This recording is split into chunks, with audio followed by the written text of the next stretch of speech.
नमस्कार, एक बार फिर से मैं आप सभी के सामने उपस्थित हूँ बेहद महत्वपूर्ण टॉपिक के साथ। और आज हम बात करने वाले हैं कैलाश पर्वत की। आज हम बात करने वाले हैं जो कॉरिडोर हो जाता है यहाँ पर यात्रा जो दोबारा से शुरू हो रही है इसके बारे में। चलिए, एक तो चीज़ हमें पता चल गई कि यात्रा अब शुरू हो रही है क्योंकि कोरोना काल में बंद हो गई थी, तो वापस से क्योंकि हमारे लिए बहुत ही इंपॉर्टेंट प्लेस हो जाता है, धार्मिक दृष्टि से यदि देखा जाए तो बहुत ही ज़्यादा महत्वपूर्ण है, सो शुरू हो गई है। लेकिन यहाँ पर हम जो बात करने वाले हैं वो बात करने वाले हैं कि चाइना ने इस पर आखिर क्यों कब्जा कर रखा है। वैसे तो हम जानते हैं कि तिब्बत का क्षेत्र है और तिब्बत को चाइना अपना क्षेत्र मानता है और तिब्बत के जो लोग हैं वो बेचारे परेशान रहते हैं इसको लेकर के। लेकिन क्या कभी इंडिया का इस पर अपना वर्चस्व था? क्या इंडिया का इस पर कभी अधिकार था? तो इसी के बारे में आज हम बात करेंगे और देखेंगे कि कैसे कैसे फिर ये तिब्बत के एंड देन उसके बाद चाइना के हाथ में चला गया। ठीक है, चलिए तो शुरू कर लेते हैं आज की वीडियो। मेरा नाम है प्राची मिश्रा और संस्कृति IAS के इस प्लेटफॉर्म पर आप सभी का बहुत बहुत स्वागत है। और एक बार आप सभी का फिर से स्वागत है मुखर्जी नगर में भी, क्योंकि यहाँ पर आपकी क्लासेस जो हैं वो शुरू हो गई हैं, ऑफलाइन क्लासेस। सबसे इम्पोर्टेंट चीज़ यहाँ पर कि सभी सुरक्षा मानकों और सुविधाओं के साथ आपकी क्लासेस शुरू कर दी गई हैं। बिकॉज एज अ पेरेंट्स आप देखोगे कि बहुत सारे पेरेंट्स परेशान होंगे जिस तरीके की घटनाएं सामने निकल करके आ रही थी इसके बाद। सो अभी सारे सिक्योरिटी प्रिकॉशन सब अपना करके आपकी मुखर्जी नगर की क्लासेस शुरू हो गई है। मैनी ऑफ स्टूडेंट्स मुझे DM कर रहे थे फेसबुक पर, इंस्टा पर, सो कि मैम क्लासेस शिफ्ट हो रही हैं कहीं पर या ऐसा कुछ हो रहा है। तो बिल्कुल भी ऐसा कुछ नहीं हो रहा है। मुखर्जी नगर में क्लासेस अगेन ओपन हो गई हैं। ऑनलाइन कोर्स जो भी बच्चे लेना चाहते हैं तो उनके लिए न्यू ईयर ऑफर भी आ गया है। अप टू 75% का डिस्काउंट है 2 जैन 2025 से। यहाँ पर अगर आपको फर्दर कोई भी इन्फॉर्मेशन चाहिए इस कोर्सेज को लेकर के, जैसे कि आपका UPSC foundation course GS only मिल रहा है 55,000 में, GS प्लस CSET आपका मिल रहा है 60,000 में, वहीं BOD GS आपका मिल रहा है मात्र 50,000 में। सो आप इस नंबर पर कॉन्टैक्ट कर सकते हैं विच इज़ 9555124124 पर। ठीक है, आगे आ जाते हैं। तो भगवान शिव हमारे तो नापाक चीन के कब्जे में क्यों है? पवित्र कैलाश मानसरोवर क्या हिंदू राजा ने जीता था? ये क्षेत्र कहा जाता है कि ये जो क्षेत्र था ये हमारा था और ये हिंदू राजा के द्वारा जीता गया था। और उसके बाद वो कैलाश मानसरोवर जो वाला जो पार्ट आता है वो आ जाता है। लेकिन अभी चाइना इस पर अपना अधिकार जताता है और चाइना कहते हैं हम आपको परमिशन दे रहे हैं कि आओ कैलाश मानसरोवर अपना जो धार्मिक प्लेस है वहां पर पूजा करवा करके। ये वाला सिनेरियो है, तो इसी पर हम बात करेंगे। बाकी आपकी क्या राय हो जाती है जरूर बताइएगा।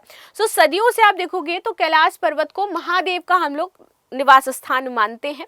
शिव पुराण, स्कंद पुराण और विष्णु पुराण जैसे हिंदू धार्मिक ग्रंथों के अनुसार कैलाश पर्वत भगवान शिव का निवास स्थान था जहां वो रहा करते थे।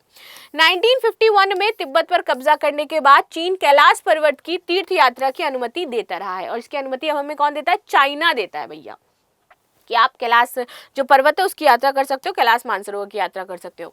1954 के चीन भारतीय समझौते में तीर्थ यात्रा को अनुमति यहां पर मिली थी। हालांकि 1959 में तिब्बत विद्रोह और 1962 में चीन भारत युद्ध जो हुआ था उसके बाद से आपकी सीमाएं और यात्रा बंद कर दी गई थी। और फिर आपका कोरोना महामारी आया तब भी आपकी ये यात्रा बंद ही थी। लेकिन अब भारत और चीन के बीच एक अहम समझौता हुआ और उसके बाद ये आपको सहमति मिल गई है कि आप वहां जा सकते हो। थोड़ा सा इसको देख लेते हैं, कैलाश मानसरोवर जो तीर्थ स्थान है, क्या दूरी है, क्या चीजें हैं, ये देखते हैं।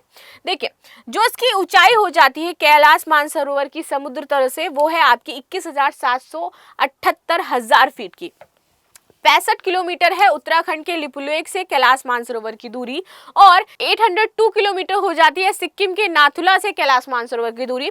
और वहीं यदि मैं बात करूं तो नेपाल की राजधानी काठमांडू से आपका ये 500 किलोमीटर की दूरी पर है। और सबसे ज्यादा पास कहां से पड़ता है? आपका उत्तराखंड से आपका पास पड़ता है मात्र 65 किलोमीटर।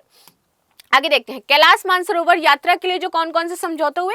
20 मई 2013 को उत्तराखंड के लिपुलेख दर्रे से होकर के जाने के लिए यहाँ पर आपका एक समझौता हुआ था कि लिपुलेख दर्रे से आप लोग जा सकते हो। 18 सितंबर 2014 को सिक्किम के नाथुला दर्रे से जाने का यहाँ पर समझौता होता है।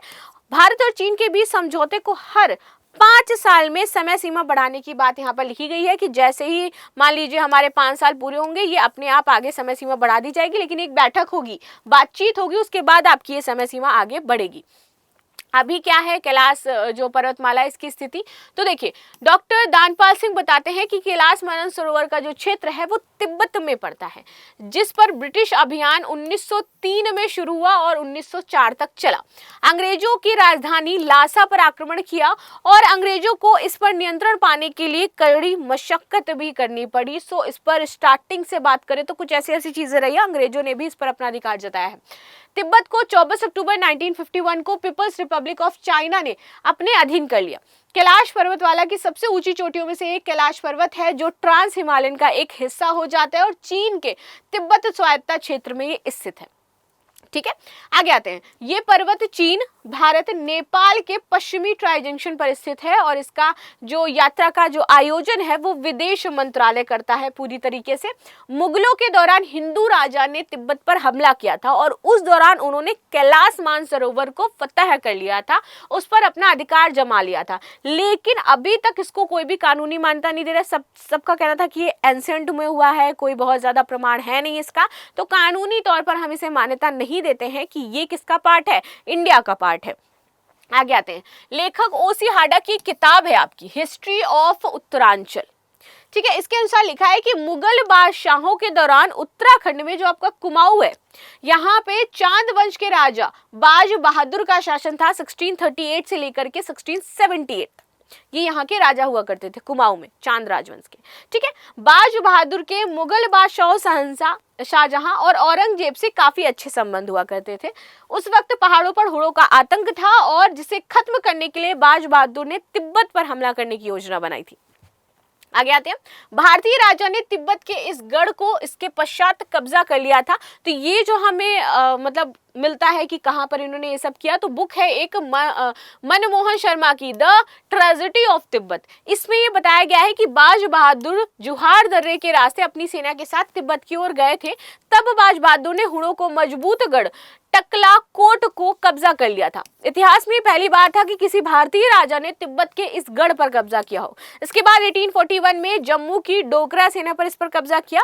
बाज बहादुर ने देहरादून मानसरोवर के पूरे इलाके को 1670 में कुमाऊं साम्राज्य में मिला लिया था। हालांकि कैलाश मानसरोवर पर कब्जे को लेकर के इतिहास बहुत ज्यादा धुंधला बताया जाता है। ठीक है, कि ये वास्तविक है भी या फिर नहीं है। आगे आते हैं। क्या कभी भारत के अधिकार क्षेत्र में था कैलाश मानसरोवर? ये वाला क्वेश्चन है हमारे सामने। तो पूर्व राजदूत हैं पी स्टोपदान ने अपने एक आर्टिकल में लिखा कि कैलाश मानसरोवर और इनके आसपास का इलाका 1960 के दशक तक भारत के अधिकार क्षेत्र में आता था। ये हमारे अधिकार क्षेत्र में था 1960 में, लेकिन 1962 में क्या होता है, युद्ध होता है और उसके बाद हम इस पर अपना अधिकार खो देते हैं। राजा लद्दाख के जो थे वो थे त्वासांग नामयाल का शासन था और कैलाश मानसरोवर के मेसर नाम की जगह जो है वहां तक हमारा जो आधिपत्य है भारत का हुआ करता था। ये पूरा इलाका भारत चीन से लेकर के नेपाल की सीमा तक फैला था। 1911 और 1921 की जनगणना में कैलाश मानसरोवर वाले इलाके के मेंसर गांव में 44 घर होने की बात सरकारी रिकॉर्ड में भी है, क्योंकि हम जनगणना करते थे तो वहां के लोगों को लेते थे अपने यहाँ पर। 1958 में जम्मू कश्मीर समझौते के मुताबिक मेंसर चीन के कब्जे में चला गया। जब हमारा जम्मू कश्मीर का समझौता होता है 1958 का, और ये इलाका चीन कब्जे वाले लद्दाख तहसील के 110 गांवों में आपका शामिल था। जब चीन ने पहली बार कैलाश मानसरोवर को अपने हिस्से में दिखाया था 1959 में, तो 1959 में आप देखोगे कि इन्होंने अपने मैप में सिक्किम भूटान से जो आपका कैलाश मानसरोवर है उसको दिखा दिया था। तब तत्कालीन प्रधानमंत्री जवाहरलाल नेहरू ने संसद के बाहर और भीतर इसका जोरदार विरोध किया था और पूर्व राजदूत स्टोपदान ने लिखा कि नेहरू ने ये जमीन भले ही चीन को सौंपी ना हो, लेकिन वो इसे बचा भी नहीं पाए थे कि वो उसे बचा सकते। 1961 की आधिकारिक रिपोर्ट में कैलाश के पास के क्षेत्रों पर भारत के ऐतिहासिक, प्रशासनिक और राजस्व अधिकारियों का पूरा विवरण दिया था। चीन ने तब इसका विरोध नहीं किया और 1947 में कश्मीर, जम्मू कश्मीर जो रियासत है, से किए गए समझौते में मेंसर इलाके को चीन को दिए जाने का जिक्र नहीं है। मेंसर इलाके पर दावे को लेकर के कोई कानूनी हल भी आज तक नहीं हुआ है। तो ये बस क्योंकि एक ऐसा मुद्दा है जिसका हल हम नहीं कर पाए हैं और अभी भी हम चाइना को कह रहे हैं कि भैया तुम इस पर जो कब्जा है आप अपना रखो, जबकि 1960 तक ऐसा था कि वो हमारे क्षेत्र में आता था, हमारी जनगणना, सारी चीजें, हम प्रशासन उसका देखते थे, राजनयिक वहां पर थे, सारी चीजें थी। बट कुछ ऐसी प्रॉब्लम्स हुई जिसके बाद ये वाली चीजें सारी जो अभी हमें वर्तमान स्थिति है वो देखने को मिल रही है। सो मिलते हैं हम नेक्स्ट क्लास में, तब तक के लिए धन्यवाद। लाइक शेयर सब्सक्राइब करना बिल्कुल भी ना भूलें and thank you so much.